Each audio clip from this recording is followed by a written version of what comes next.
লীগের সাথে যাদের, সেই দলটার নাম কি? জামায়াত ইসলামী। এদের সাথে তাল মিলিয়ে কেউ কথা বলি বাংলাদেশে অনিবার্য বিপদ অপেক্ষা করতেছে। তারা আজকে আরেকবার পিছনের দরজা দিয়ে ক্ষমতায় যাওয়ার জন্য সেনাবাহিনীকে নিয়ে কালিমাযুক্ত কথাবার্তা বলতেছে। তো ইতিহাসে সবসময় গণতন্ত্রের বিপক্ষে ছিল, শুধুমাত্র নিজেদের স্বার্থে 47-এ দেশ ভাগের বিরোধিতা করেছে, 71-এ মুক্তিযুদ্ধের বিরোধিতা করেছে, 90-এ স্বৈরাচার বিরোধী আন্দোলনে এর সাথে হাত মিলিয়েছে। যুগে যুগে এই জামায়াত ইসলামী মানুষের সেন্টিমেন্টের বিরুদ্ধে গিয়েছিল।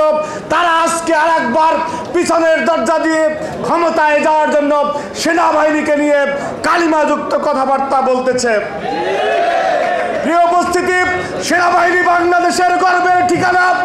আমরা যদি এদের সাথে তাল মিলিয়ে কেউ কথা বলি বাংলাদেশে অনিবার্য বিপদ অপেক্ষা করতেছে।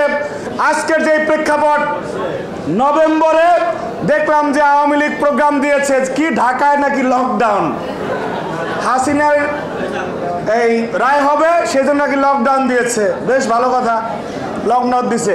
পাশাপাশি ওনাদের যাদের গোপনে প্রেম হয় আওয়ামী লীগের সাথে যাদের, তারাও আবার একই সময়ে কর্মসূচি দিয়েছে। সেই দলটার নাম কি? জামায়াত ইসলামী। ইসলামী দল সহ কর্মসূচি দিয়েছে যে একই সময়ে।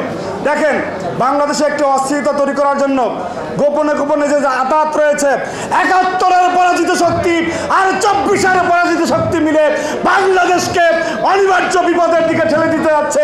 এই ষড়যন্ত্র ছাত্র দল সজাগ থাকতে সফল হতে দেব না ইনশাআল্লাহ।